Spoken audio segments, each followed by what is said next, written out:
Assalamualaikum.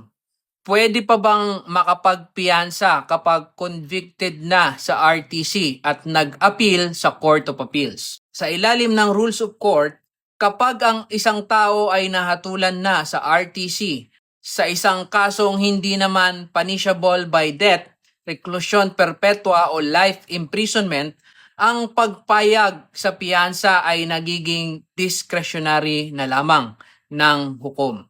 Ibig sabihin, hindi na obligado ang korte na pahintulutan ang piyansa. Nasa pagpapasya na ito ng korte kung papayagan na makapag-bail.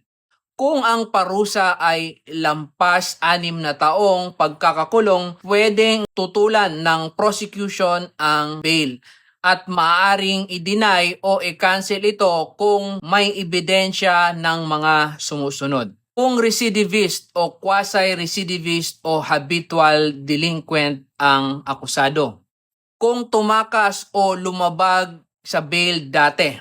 Kung ginawa ang krimen habang nasa probation o parole.